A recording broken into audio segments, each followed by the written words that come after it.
for the inheritance. My parents shocked me by giving the entire $5 million to my sister, their favorite, and telling me to work harder. Then Grandpa stood up and handed me a $55 million check. Mom screamed, "You can't do this to me." What Grandpa did next left her frozen in shock. You know that gut-wrenching moment when your entire world shatters? When you realize everything you thought was true was actually a perfectly constructed lie. I lived through that, watching my family implode right before my eyes in the opulent mahogany-paneled library of our ancestral home. It was supposed to be the reading of Grandpa Harold's will, a formality. But then, the lawyer announced my parents had secretly transferred $5 million, meant for all of us siblings, straight to my younger sister, Jillian. My breath hitched, a silent scream caught in my throat. And then, the real shock. Grandpa Harold, who everyone believed was bedridden and barely lucid, slowly, impossibly, pushed himself up from his wheelchair. His eyes, once glazed and distant, were suddenly clear, sharp, cutting. He looked straight at my father and uttered 7 words that froze the blood in my veins. "I know exactly what you've been doing." That's when I knew. My entire childhood, my family, everything I understood about blood loyalty, had been built on a foundation of lies. If you've ever felt that sting of betrayal, that deep, crushing blow from the people who are supposed to love you most, then trust me when I say, karma came for them. And it was glorious. To even grasp the magnitude of that day, you need to understand the Blake family. We weren't just wealthy, we were Connecticut old money. The kind of privilege that trickles down through generations, leaving a permanent sheen of security and, frankly, entitlement. My parents, Richard and Diane Blake, presided over our lives like benevolent dictators, always reminding us how fortunate we were to be born into such prosperity. There were 5 of us: my father, Richard, the calculating businessman with a Harvard MBA, my mother, Diane, the picture-perfect socialite who managed our family's image with military precision, my brother Ethan, for years my junior, the designated family rebel, my sister Jillian, the baby at 25, and me, Amanda, the eldest at 32. From my earliest memories, Jillian was different. The day she was born, the atmosphere in our home noticeably shifted. I had simple baby pictures tucked away in dusty albums in the attic. Jillian? She had professional portraits gracing the main hallway, curated like museum pieces. My birthday parties had been modest gatherings with school friends. Jillian's?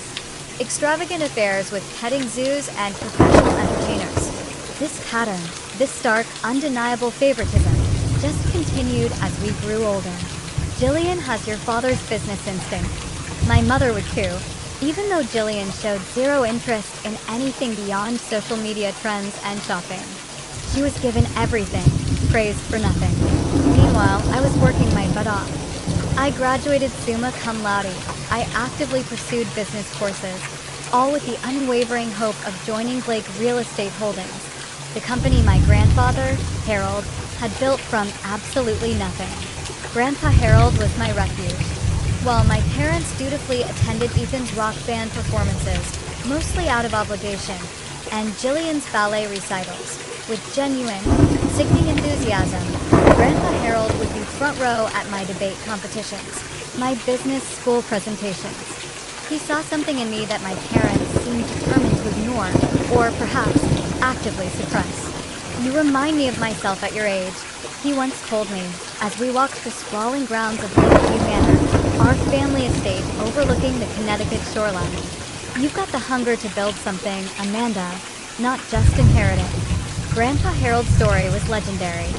He started with a single, dilapidated apartment building in the 1960s, expanding it brick by brick, deal by deal, into luxury properties across New England. By the time he handed the day-to-day operations to my father 15 years ago, Blake Real Estate Holdings was worth over $100 million. I worshipped him. He wasn't just about accumulation. He was about creation. He taught me that wealth was about value, about vision. My father? He focused on maintaining what was already built, always playing it safe. My parents' dismissal of my business ambitions became even more pronounced after I graduated. Despite my stellar qualifications, my father relegated me to a minor role, managing a small division of rental properties. Property management will be good experience, he'd say, patronizingly. Development requires a certain instinct that can't be taught in school. The bitter irony was that Jillian, who had barely scraped by in her state university business classes, was immediately given a vice president title and access to development projects upon her graduation. The favoritism couldn't have been more blatant, more insulting. When I met David in my late 20s, he offered a fresh perspective, something my family bubble had never allowed. A dedicated high school English teacher with a quiet passion for literature, David saw through the Blake family dynamics immediately. They're grooming Jillian for something, he observed after our third family dinner, his gaze piercing. And they're deliberately sidelining you. I tried to defend my parents at first, making excuses, saying Jillian needed more support, or maybe they saw something in her I couldn't. But deep down, I knew David was right. The question, the burning question, was why? Why would my parents so obviously favor their youngest child when I had done everything right? When David proposed, my parents' reaction was tepid at best. My mother begrudgingly arranged a modest engagement dinner at the country club, nothing like the extravaganza I knew would have been planned if Jillian had hooked someone from their elite social circle. A teacher, really, Amanda, my mother had whispered to my father, thinking I couldn't hear. She could have had her pick of the Ashton Boy or the Winter Bear. David and I married anyway, buying a modest colonial home 30 minutes from Lakeview Manor. I continued working for the family business, pushing against that glass ceiling my parents had so carefully installed above me, desperate to prove my worth. Meanwhile, Jillian flitted from department to department within the company, showered with praise for the most basic accomplishments. My successes were simply expected. Ethan, for his part, wanted nothing to do with real estate. He pursued music with a passion that both irritated and relieved our parents. Irritated because it wasn't their envisioned path for their son, but relieved because it meant he wasn't competing for control of the family empire. That battle, it seemed, was solely between Jillian and me, though the playing field was far from level. Through it all, Grandpa Harold remained my champion. He'd invite me to lunch regularly, asking pointed questions about the business, nodding approvingly at my insights. As I entered my 30s, I started to hope that perhaps when the time came for the next leadership transition, Grandpa's influence might finally tip the scales in my favor, despite my parents' obvious preference for Jillian. Little did I know a far more complex and sinister game was being played behind the scenes, one that would eventually expose the rotten core at the center of the Blake family fortune. 2 years before everything exploded, Grandpa Harold began to decline. It was subtle at first, forgetting names, misplacing his reading glasses, telling the same story twice in one afternoon. Given he was 84, no one was particularly alarmed. Age catches up with everyone. But by the following spring, his decline accelerated dramatically. He moved from his wing of Lakeview Manor into a specially outfitted suite with medical equipment. A full-time nurse was hired, and family visits became scheduled affairs, no longer casual drop-ins. Despite my increasingly demanding work schedule, I made time to visit Grandpa Harold at least twice a week. I'd bring fresh flowers for his room, sit beside his bed, and update him on the business. My parents insisted he could no longer follow complex conversations. "He finds comfort in your voice," my mother would say dismissively. "But don't bother him with business matters. Dr. Reynolds says stress could worsen his condition." But there were moments during those visits when I could have sworn Grandpa was more lucid than everyone claimed. His eyes would sharpen when I mentioned certain properties or deals, and occasionally, he would ask surprisingly specific questions before lapsing back into vague pleasantries. I mentioned these moments to my father once, who simply dismissed them as sundowning, temporary periods of clarity common in dementia patients. As Grandpa's health apparently worsened, I noticed significant changes in the family business.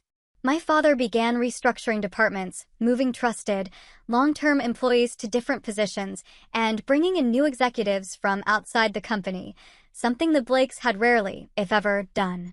When I questioned these moves in management meetings, I was told they were preparing for the future and that the changes had Grandpa Harold's blessing. More concerning were the closed-door meetings between my parents and Lawrence Peterson, the family's longtime attorney. 3 times I arrived at Lakeview Manor to visit Grandpa, only to find Peterson leaving the study with folders of documents. When I asked my mother, she vaguely mentioned estate planning and ensuring a smooth transition. Around this time, Jillian suddenly developed an intense interest in the family business.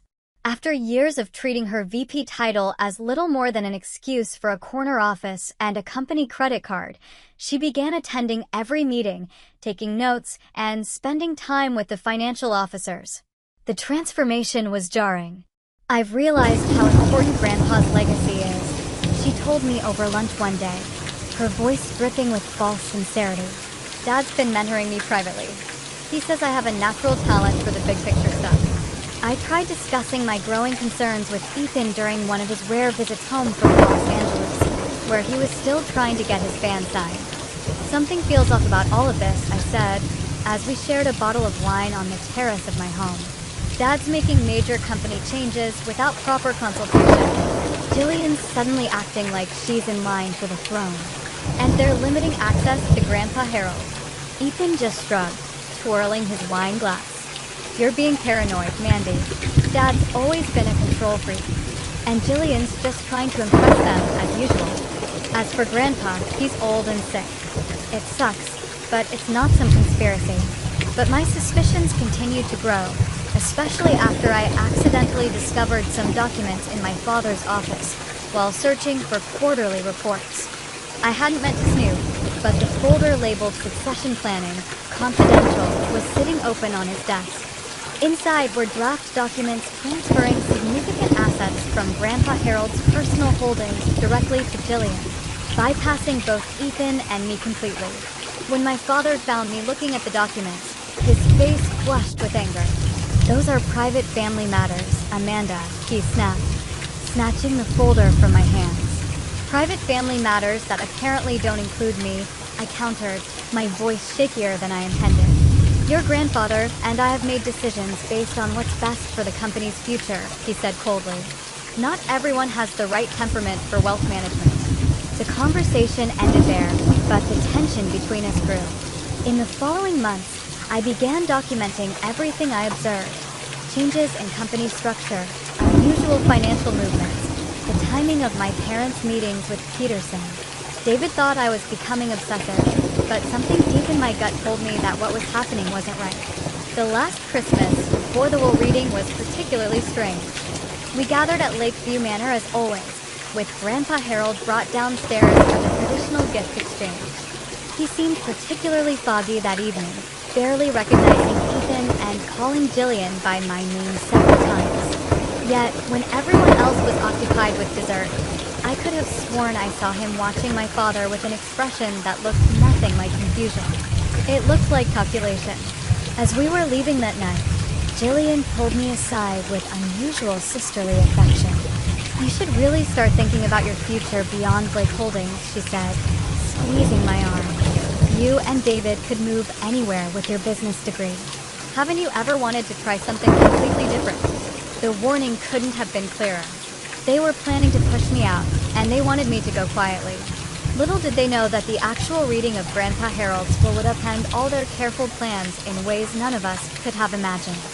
The day of Grandpa Harold's will reading dawned bright and clear, the kind of crisp autumn morning that normally would have lifted my spirits. Instead, I felt a knot of dread in my stomach. David squeezed my hand reassuringly as we drove through the ornate gates of Lakeview Manor. Neither of us spoke the fear aloud, that today would officially mark my exclusion from the family business and, quite possibly, from the family fortune altogether. "Whatever happens," David said as we parked beside my father's Bentley, "we have each other, and we have a good life, regardless of what your parents decide." The grand library of Lakeview Manor had always been my favorite room. 2 stories of leather-bound books, a massive stone fireplace, and floor-to-ceiling windows overlooking the lake created an atmosphere of timeless elegance. Today, however, the room felt suffocating. My father stood by the fireplace, looking imperial in a tailored charcoal suit. My mother perched on a leather-winged back chair, her blonde hair perfectly cohen, her expression appropriately somber. Jillian sat nearby, dressed in an expensive black dress that seemed calculated to suggest mourning, despite the fact that Grandpa Harold was very much alive, if unwell. Grandpa himself was there, which surprised me.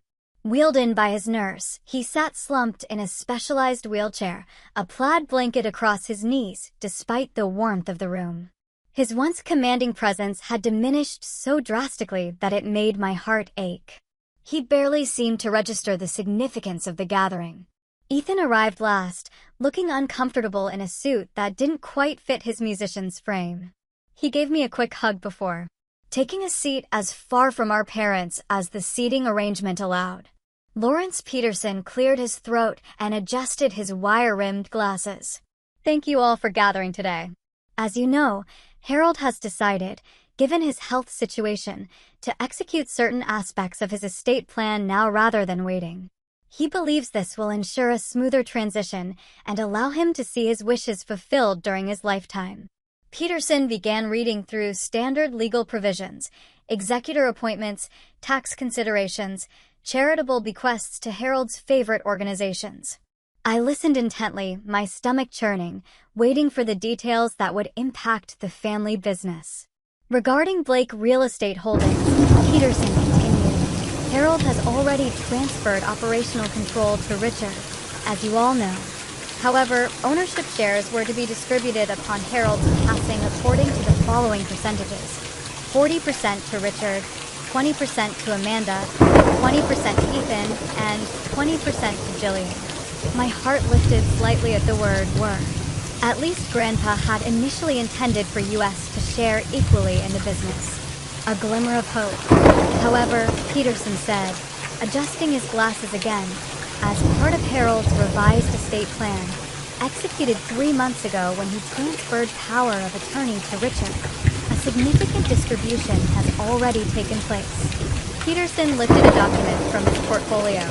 Harold has gifted Jillian Blake $5 million in liquid assets and real estate holdings, including the Westbrook development, the Sheffield apartment complex, and the Newport vacation property. The room began to spin. $5 million. Those were the exact properties I had been managing for the past 5 years. Properties that were supposed to be divided among all the grandchildren. The Westbrook development wasn't even completed yet. It was the project I had poured my heart into, researching environmental impact, working with local officials, designing a mixed-use community that would provide both luxury and affordable housing. These assets, Peterson continued, oblivious to the storm brewing, have been removed from the estate distribution and are now solely owned by Jillian Blake. That's not possible, I heard myself say, my voice sounding distant to my own ears. Those properties were specifically mentioned in Grandpa's original estate plan as being divided among all of us. My father stepped forward, his expression a practiced mix of sympathy and firmness. Amanda, your grandfather, and I discussed this at length. The reality is that Jillian has demonstrated exceptional business acumen over the past year. Furthermore, with you and David both having established careers, and Ethan pursuing his music, Jillian simply has greater financial needs at this stage. Greater financial needs? Ethan repeated incredulously, finally engaging with the proceedings. She lives in a company-paid penthouse and has never worked a day in her life outside the cushy job you gave her. Jillian's face flushed with anger. That's not fair. I've been working closely with Dad on major projects. Just because I don't broadcast every little accomplishment like Amanda doesn't mean I haven't earned this. Earned? I couldn't help but laugh, though there was no humor in it, only bitter disbelief. Jillian, you couldn't even explain how cap rate worked last year, and suddenly you've earned $5 million in assets? My mother intervened, her voice carrying that warning tone I'd heard throughout childhood. Amanda, this is exactly the kind of reaction that concerned your grandfather. This competitiveness, this inability to be happy for your sister's success. Success? I stood up, blood pounding in my ears. What success? What has she actually accomplished besides being your favorite? Peterson awkwardly shuffled his papers. Perhaps we should take a brief recess. No, I interrupted, moving toward his desk. I want to see the transfer documents now. After a moment's hesitation and a curt nod from my father, Peterson handed me the paperwork. There it was, in black and white. My father's signature as power of attorney, authorizing the transfer of assets that had been meant for all of us, to Jillian alone. The date on the document coincided perfectly with the period when Grandpa Harold's health had supposedly taken a dramatic turn for the worse. "This is wrong," I said quietly, scanning the pages. Grandpa would never have wanted this. He believed in fairness. "People change their minds, Amanda," my father said smoothly, almost too smoothly. "Especially when they see who truly values the family legacy versus who might be distracted by outside interests." He glanced meaningfully at David, then back at me, a cold dismissal. The injustice of it all. Years of hard work dismissed. My dedication to the company treated as a hobby. Assets I had managed successfully, poured my soul into, handed to my sister who had shown no real interest until recently. It was overwhelming. I felt tears threatening and fought them back. I wouldn't give them the satisfaction. And that's when it happened. From his wheelchair in the corner, Grandpa Harold slowly pushed the plaid blanket off his knees. With effort, but surprising steadiness, he rose to his feet. His nurse gasped and moved toward him, but he waved her away with a firm hand. "That's enough," he said, his voice stronger and clearer than I had heard it in over a year. The room fell silent. My father's face drained of color. "Dad, you shouldn't be exerting yourself," he said quickly, a hint of panic in his voice. "Let's get you back to your room where you can rest." Grandpa Harold fixed my father with a stare that could have frozen fire. "I've been watching you all very carefully." His gaze swept over my mother and Jillian, who looked utterly terrified. "The will you just heard is a fake." The silence that followed was absolute, suffocating. My mother's hand flew to her pearl necklace, a nervous habit from childhood. Jillian looked like she might faint. My father stood perfectly still, like a predator hoping to avoid detection. "Mr. Blake," Peterson began cautiously, "I assure you, these are the documents you signed." When I was supposedly suffering from dementia, Grandpa Harold interrupted, his voice gaining strength with each word. "When I supposedly couldn't make decisions for myself. Richard, did you really think I wouldn't find out what you've been doing?"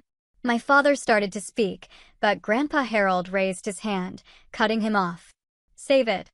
I have proof of everything. The embezzlement. The falsified accounting. The offshore accounts. Every last dirty deal you've made behind my back for the past decade." He reached into his jacket pocket and pulled out a small silver thumb drive, holding it up like a trophy. "It's all here. And Judge Franklin has another copy in his safe. One phone call from me, and it all goes to the district attorney." My world was collapsing and rebuilding itself simultaneously. Grandpa Harold, my Grandpa Harold, had been testing us all along. And my parents had failed spectacularly. The library erupted into chaos. My mother began sobbing dramatically, the kind of histrionic wail she always deployed for maximum effect, while my father attempted to approach Grandpa Harold, only to be stopped by a look so fierce it halted him mid-stride. Jillian sat frozen, a perfectly made-up face and mask of shock. Ethan, bless him, moved to stand beside me, our shoulders touching in a silent show of solidarity we hadn't shared since childhood. "Everyone, sit down," Grandpa Harold commanded. And remarkably, everyone obeyed. Even my father, the man who had been running our family and business with an iron fist, sank into the nearest chair like a scolded child. "I'll start from the beginning," Grandpa said, moving with surprising agility to take the seat at the head of the long library table, his traditional place during family meetings. 14 months ago, I began noticing irregularities in the quarterly financial reports. Properties that should have been generating substantial income were showing minimal returns. Development costs for new projects were inexplicably inflated. Money was moving through our accounts in patterns that made no sense for legitimate business. He looked directly at my father. "At first, I thought you were simply making poor decisions. But Thomas Franklin, you remember my old friend who became a judge? He suggested something more concerning might be happening." My father's face had gone from pale to ashen. Judge Franklin had been Grandpa's friend for over 50 years and was known for his expertise in financial crimes. Thomas put me in touch with a forensic accountant and a private investigator. Grandpa continued. What they uncovered was far worse than I imagined. Richard, you've been systematically draining assets from Blake Holdings for at least 8 years. Millions siphoned into shell companies and offshore accounts under various aliases. My mother found her voice, though it shook with emotion or calculation. It was impossible to tell which. Harold, confused. Richard has grown the company's official value. The annual reports clearly show what Richard wanted them to show. Grandpa cut her off, his voice sharp. The real numbers tell a different story. We should be worth nearly twice what we are on paper. He turned to Peterson, who looked profoundly uncomfortable. Lawrence, I'm disappointed in you. You had to have suspected something wasn't right with those documents I supposedly signed. Peterson swallowed hard. Mr. Blake, I was assured you were having lucid periods when major decisions were made. Given your medical reports that were exaggerated by specialists who mysteriously received large donations to their research foundations from anonymous sources, Grandpa raised an eyebrow. Those medical reports. My mind was racing, connecting dots that had been floating disconnected for years. The restricted access to Grandpa, the new doctors, the sudden changes in company structure. You've been pretending all this time? I asked, still struggling to reconcile the sharp, strategic man before me with the foggy, confused grandfather I'd been visiting. Grandpa's expression softened as he looked at me. Not entirely pretending, Amanda. I am 84. I do have some cognitive challenges, but nothing like what they've led everyone to believe. He smiled slightly. I've been careful to appear more impaired when certain people were watching. He turned back to my father. I needed to know how far you would go. Would you stop at cooking the books, or would you try to manipulate my final wishes, too? So, I created the perfect test. I pretended to decline more rapidly. I allowed you to think you had control. My father finally spoke, his businessman's composure partially restored, though his voice was strained. Dad, this is ridiculous. I've made some aggressive tax maneuvers, certainly, but nothing illegal. As for the will, you and I discussed the changes. You agreed. Jillian showed promise. Richard stopped. Grandpa's voice was quiet, but it cut like a knife. The game is over. My investigator has documented transfers totaling $27 million to accounts that ultimately trace back to you and Diane. Not to the company. Not to family trusts. To your personal control. He nodded to his nurse, who left the room briefly and returned with a distinguished older man I didn't recognize. This is Michael Donovan, former FBI financial crimes specialist. He's been building the case for nearly a year. Donovan nodded professionally. We have transaction records, communication logs, and testimony from 3 former employees who were pressured to falsify documents. The evidence is conclusive. The room temperature seemed to drop 10 degrees. This wasn't just family drama anymore. This was potentially criminal. Jillian suddenly burst into tears. Not the calculated, delicate tears she typically deployed when things weren't going her way, but ugly, gasping sobs. I didn't know, she cried, mascara streaming down her face. I knew something wasn't right with some of the paperwork Dad had me sign, but he said it was just tax optimization. Grandpa Harold regarded her coolly. You knew enough, Jillian. Those tax forms you signed authorized the transfer of assets out of the country. Your signature is on documents creating shell companies in the Caymans. She was just doing what I told her. My father interjected sharply. Like you left Amanda out? Grandpa countered, his gaze unwavering. The only person who actually showed genuine business acumen and ethical judgment. The one you deliberately sidelined because she might have noticed what you were doing. Hearing this validation from Grandpa, confirmation that I hadn't imagined the years of being overlooked and undermined, released something tight in my chest. David reached for my hand under the table, a reassuring squeeze. The will you heard today is completely fabricated, Grandpa continued. My actual estate plan is quite different, and it remains unchanged from what I decided 5 years ago. He nodded to Donovan, who produced another folder of documents. Blake Holdings will be placed in a family trust, Grandpa explained. Amanda will serve as primary trustee, with Ethan as secondary trustee. Operational decisions will require approval from both trustees. Richard and Diane, you are removed from all leadership positions effective immediately. My parents stared in stunned silence. My father's calculating mind was visibly racing, looking for an angle, an escape route. "You can't do this," he finally said. "You legally transferred power of attorney to me. These new documents won't stand up in court.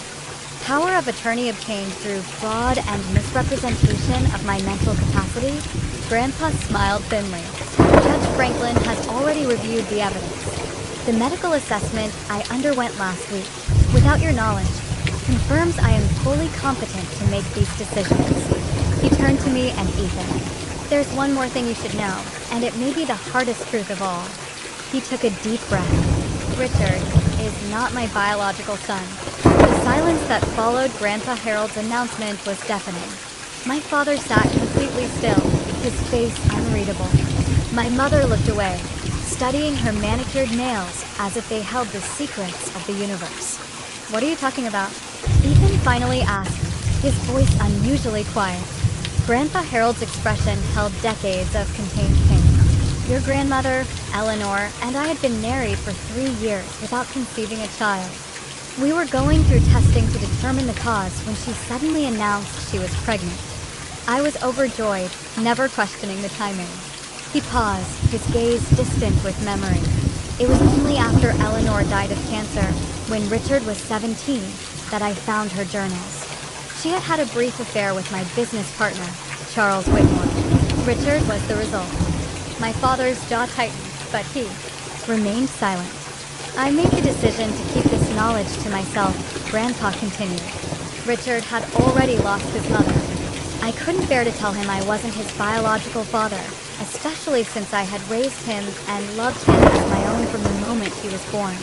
"If you loved him so much," my mother interjected sharply, "why reveal this painful secret now in front of everyone?" Grandpa's eyes hardened. "Because Richard has used preserving the Blake family legacy as justification for every manipulative, underhanded action he's taken. He's wielded the Blake name like a weapon against his own children, favoring one over the others based on who he could more easily control." He looked directly at my father. "But the truth is, you've never understood what the Blake legacy truly means, because you've never had to build anything yourself." My father finally spoke, his voice deadly calm. "So, this is your revenge? Announcing that I'm a bastard and cutting me out of the company I've run for 15 years. This isn't revenge, Richard. It's accountability," Grandpa replied. "And I'm not cutting you out entirely. You and Diane will retain 15% ownership in the trust, providing income, but no management authority. The company will be led by Amanda and Ethan, with my guidance for as long as I'm able to provide it. And Jillian," my mother asked pointedly. "Jillian will retain 10% ownership and her current role for a probationary period. Her future in the company will depend on her choices moving forward."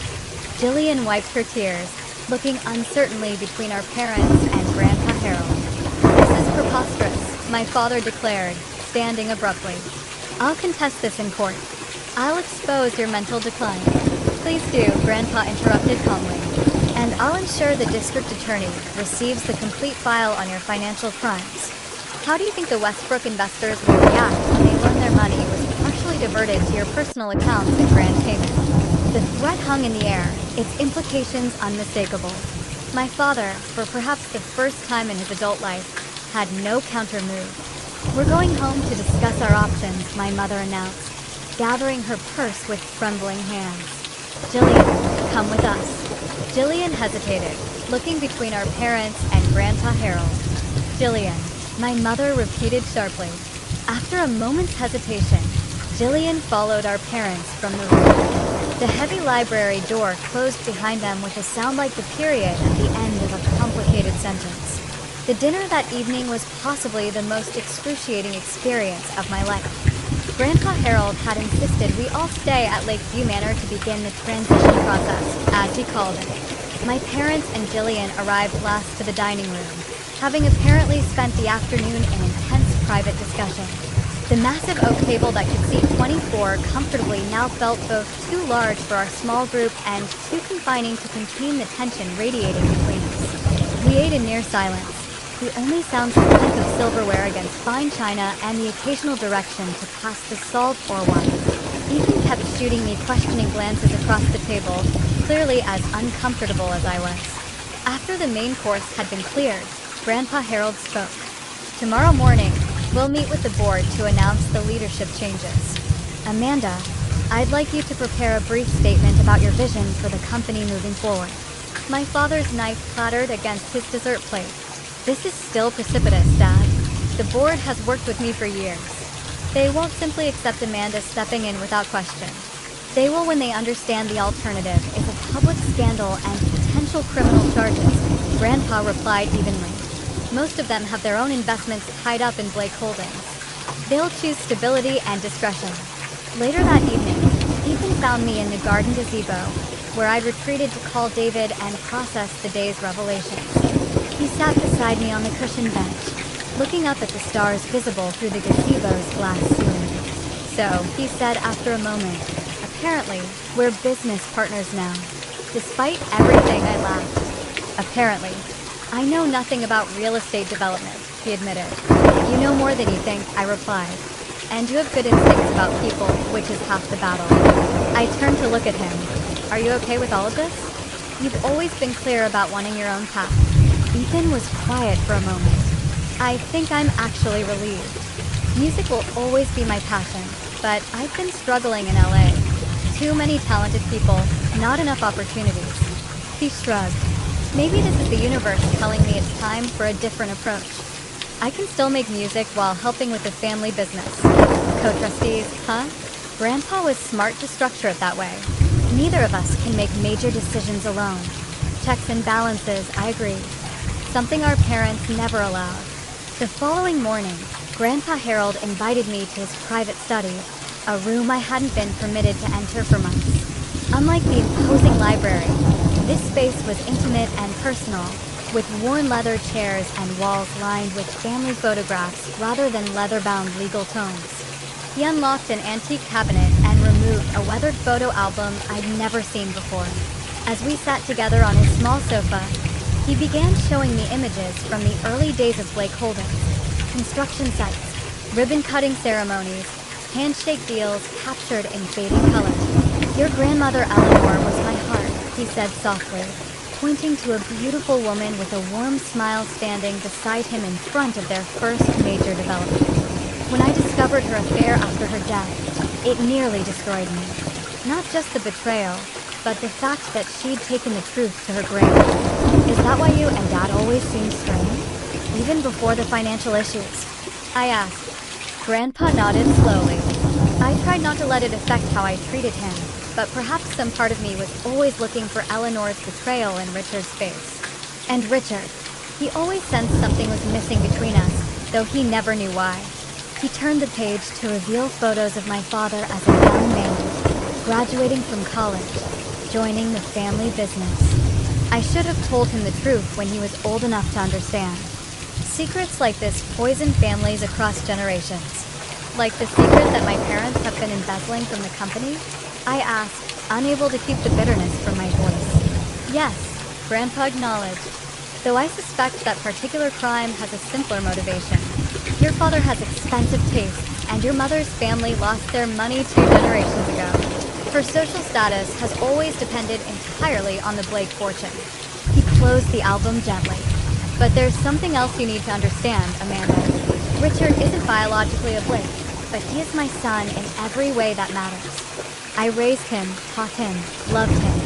His actions are his own responsibility. But the distance between us, that's partially my failure. The complexity of family relationships has never felt more profound." Grandpa Harold had kept a devastating secret for decades out of love, yet that very secret had created an emotional gulf that perhaps drove my father to his own deceptions. "What happens now?" I asked quietly. "Now we rebuild," Grandpa replied. "The company, yes, but more importantly, the family. Or at least the parts that can be salvaged." Before I could respond, there was a sharp knock at the study door. Ethan entered, his expression troubled. "You need to come downstairs," he said urgently. "Dad's gone through Grandpa's office. He's destroying documents." The weeks following what our family would come to call the revelation were some of the most challenging of my life. My parents declared all-out war, both legal and emotional. They moved out of Lakeview Manor the day after my father was caught shredding documents, taking up residence in their Manhattan penthouse and hiring Stanley Rothman, one of the most aggressive attorneys in New York. Grandpa Harold temporarily moved in with David and me. Our modest colonial suddenly felt both too small for his larger-than-life presence and strangely more like home, with him there, drinking coffee at our kitchen table and sharing stories of his early days in real estate. The first salvo in my parents' legal offensive was a petition challenging Grandpa's mental competence. Despite the independent medical assessment confirming his capacity, they submitted affidavits from the specialists they had previously engaged, all suggesting that Grandpa Harold suffered from significant cognitive decline with only occasional periods of lucidity. Judge Franklin, who kept his friendship with Grandpa, ensured the case was assigned to Judge Rebecca Martinez, known for her no-nonsense approach to family disputes. She ordered a comprehensive evaluation by a court-appointed geriatric psychiatrist, who ultimately confirmed what we already knew. Grandpa Harold had some age-related memory issues, but was fundamentally sound in his decision-making capacity. With the competency challenge defeated, my parents shifted tactics. Rothman filed for an emergency injunction to prevent any changes to the company leadership structure, claiming that my father had been operating under a valid power of attorney and that the sudden reorganization would cause irreparable harm to the business interests of Blake Holdings. Meanwhile, Jillian launched what could only be described as a social media smear campaign. Carefully worded posts about elder abuse and manipulative relatives taking advantage of my beloved grandfather began appearing on her Instagram and Facebook accounts, though she never named me directly. The implications were clear to anyone who knew our family. Can you believe this? I asked David one evening, showing him Jillian's latest post, a throwback photo of her and Grandpa with the caption, "Some people will do anything for money and power, even turning family members against each other. Heartbroken, but staying strong for you, Grandpa." David set aside the essays he was grading and read the post, his expression darkening. "She's playing the victim while your parents were the ones stealing millions. The irony is almost impressive. The toll on our marriage was subtle but real. David had always been my rock, but the constant stress of legal proceedings, emergency business meetings, and family drama was testing both our patience. Late nights poring over company financial records meant less time together. The emotional weight I carried home each day created a heaviness that was difficult to escape, even in our most intimate moments. "I'm sorry," I whispered one night after snapping at him over something trivial, a forgotten grocery item, if I recall correctly. "I don't mean to bring all this home with me." "Hey," he said, pulling me into his arms, "for better or worse, remember? This is the worst part. We'll get through it." Ethan surprised everyone with how quickly he adapted to his new role in the company. While I focused on operations and development, he took over investor relations and marketing, areas where his natural charisma and creativity proved unexpectedly valuable. He moved back from Los Angeles, taking an apartment near the office and throwing himself into learning the business with an enthusiasm I'd never seen him direct toward anything except music. "It turns out I'm pretty good at this corporate stuff," he told me over lunch in a company cafeteria about a month after the revelation. Who knew? Explaining complex real estate investments to nervous investors wasn't that different from convincing club owners to book an unknown band. His support became even more crucial when the court hearings began in earnest. The preliminary injunction had been denied, but my parents' attorney had filed a more substantial lawsuit challenging the new trust arrangement on multiple grounds. Each hearing meant more family secrets exposed in the sterile environment of the courthouse, with court reporters dispassionately transcribing every painful detail. The wider community's reaction to the unfolding Blake family drama was mixed. Some longtime business associates distanced themselves, uncomfortable with the allegations of financial impropriety. Others, particularly those who had experienced my father's cutthroat business tactics almost vindicated by his downfall. Extended family members chose sides, with most of my mother's relatives predictably supporting my parents, while Grandpa Harold's few surviving relatives rallied behind him. Holiday gatherings, once obligatory if not particularly warm, were now completely fractured, with competing invitations and pointed absences. Through it all, Grandpa Harold maintained a dignity that was nothing short of remarkable. Despite the public airing of his wife's infidelity, his son's betrayal, and his own decision to conceal the truth for decades, he never showed embarrassment or resentment.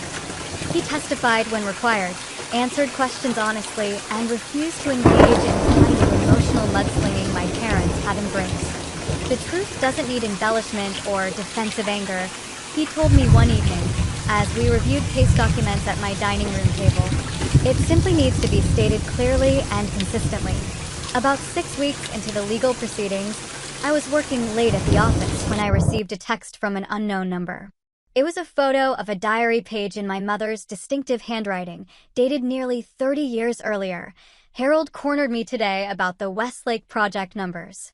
He suspects something is off, but doesn't yet realize how deep it goes or how long Richard has been adjusting the books.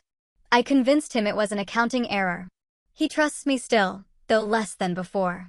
Richard says we need to accelerate the plan. I am afraid of what that means. The text message following the photo simply read, "There's more where this came from. Meet me at Riverside Park, bench near the 79th Street boat basin. Tomorrow, 2 p.m. Come alone." I stared at my phone, heart racing. This was evidence that the financial manipulation had been going on far longer than even Grandpa suspected, but it could also be a trap of some kind. After consulting with our attorneys and Grandpa Harold, I agreed to the meeting with precautions in place. Ethan would be nearby, watching from a distance, and our private investigator would be positioned with a clear view of the area. The next day, wrapped in a wool coat against a November chill, I sat on the designated bench overlooking the Hudson River. At exactly 2 p.m., a figure in a hooded jacket approached and sat beside me. When they lowered the hood, I was shocked to see my mother's personal assistant, Greta, a woman who had worked for our family for over 20 years.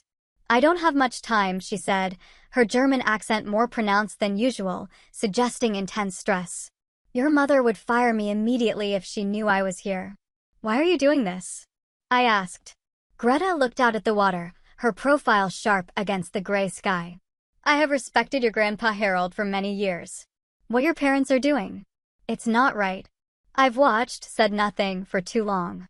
She handed me a small package wrapped in plain brown paper. "Your mother's diaries. 3 of them, spanning 25 years. She thinks they're locked in her personal safe, but I've had copies of her keys for emergencies." She stood abruptly. "I was never here. You never saw me." Before I could thank her, she was walking briskly away, disappearing among the other park visitors. The diaries proved to be explosive. My mother had meticulously documented years of financial manipulation, starting small, but growing increasingly brazen as my father gained more control of the company. There were references to offshore accounts, falsified projections, and even instances of outright fraud in dealing with investors. More painful were the casual references to me and my siblings. Ethan was dismissed as hopeless for business purposes. I was described as too principled for her own good, just like Harold. And Jillian was characterized as perfectly malleable. She'll sign whatever Richard puts in front of her as long as she gets her allowance and attention. When our attorneys presented the diaries in court, the judge ordered forensic authentication. Once verified as genuine, they effectively demolished my parents' case. The evidence of long-term, deliberate financial crimes was overwhelming. Yet, even as we appeared to be winning the legal battle, a more disturbing reality emerged. Working with forensic accountants, we discovered that over $2 million was simply gone, transferred through so many shells and fronts that tracing it became nearly impossible. The money had effectively vanished into the complex web of international banking. After one particularly grueling day of financial investigation, I returned home to find David waiting with a good bottle of wine and takeout from our favorite Italian restaurant. "You need a break," he said firmly, taking my briefcase and setting it aside. Just one evening without Blake's family drama. We were halfway through dinner when my phone rang. Seeing Ethan's number, I apologized and answered. "Mandy," he said, his voice hesitant. "Dad called me. He wants to meet. Just him and me." "Ethan," I paused. "I think you should go." Maybe he's finally ready to explain himself. Or maybe he's trying to divide us, I countered. That's always been their strategy. Play us against each other. I know, but... Ethan sighed. "He's still our father, Mandy. Biological or not. Don't you want to understand why he did all this?" The question hit me harder than I expected. Did I want to understand? Part of me wanted only justice, consequences, closure. But another part, the daughter who had once adored her father despite his flaws, desperately wanted explanations that might make sense of the betrayal. "If you go," I finally said, "I'm coming with you." The meeting never happened. The next morning, we received word that my father had boarded a private jet bound for a country with no extradition treaty with the United States. My mother claimed ignorance of his plans when questioned by authorities, though few believed her. The official investigation into Blake Holdings' finances was now moving from civil to criminal territory, with the FBI taking a direct interest in the case. In the midst of this chaos, a small miracle occurred.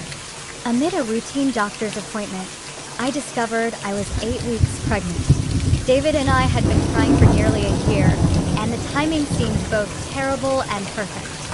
New life emerging from the ashes of family destruction. When I told Grandpa Harold the news, his eyes filled with tears, the first I'd seen since the whole ordeal began. "Life goes on," he said simply, placing his weathered hand over mine. That's the beauty of it. 1 year after the day Grandpa Harold stood up in the library and changed everything, we gathered again at Lakeview Manor. Not for a reading or a legal proceeding, but for a different kind of family meeting. The grand house felt different now.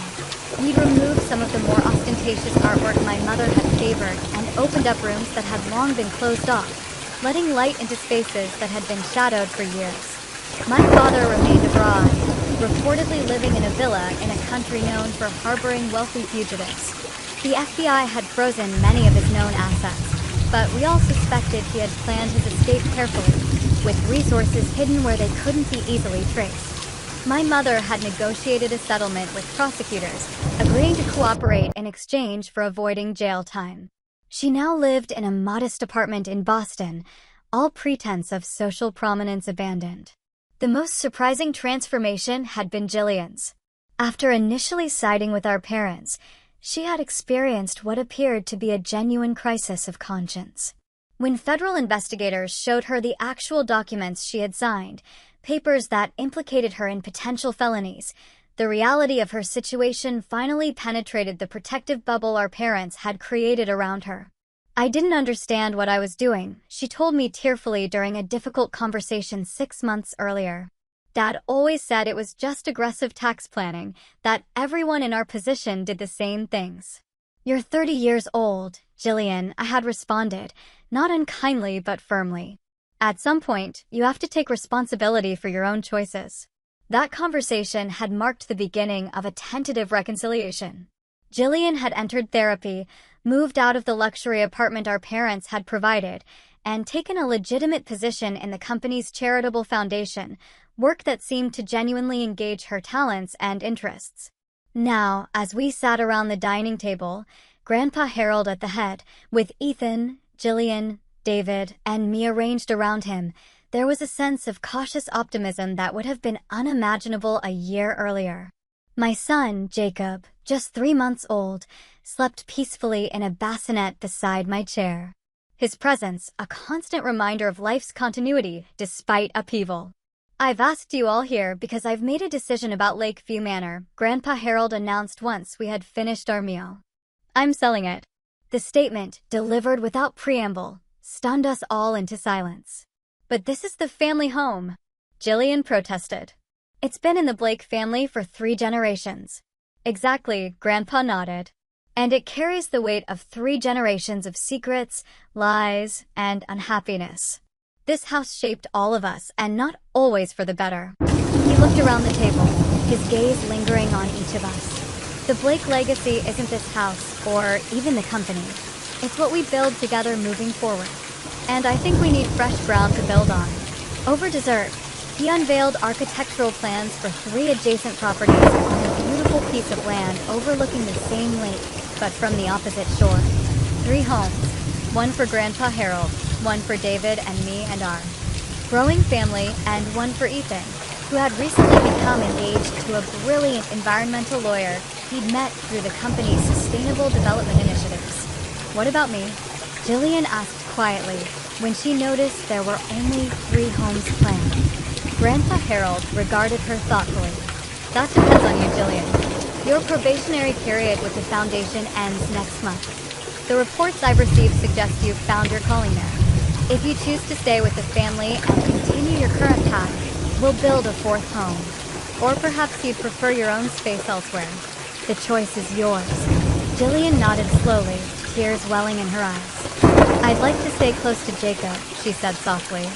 I want to be a real aunt to him. Not the kind of aunt our mother was to our cousins, sending expensive gifts, but never really present. The business had stabilized under our joint leadership. Blake Holdings had weathered the scandal with remarkably little permanent damage, largely due to our transparency with investors and partners about what had happened and the changes we had implemented to prevent similar issues in the future. We had downsized some operations, sold off properties that held painful associations, and refocused on the kind of community-oriented development that had been Grandpa Harold's original passion.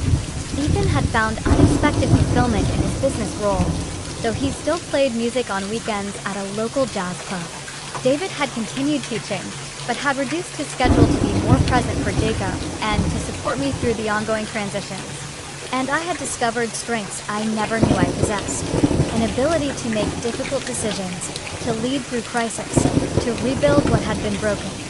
Later that evening, as we stood on the terrace overlooking the lake, Grandpa Harold and I watched the sunset paint the water in shades of gold and crimson.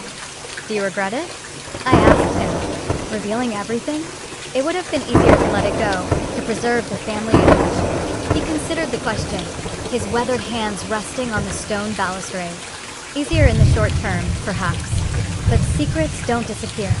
They metastasize. Your father's dishonesty grew from the soil of my own deception about his parentage. Your mother's manipulations flourished in the shadows we all agreed not to illuminate. He shook his head.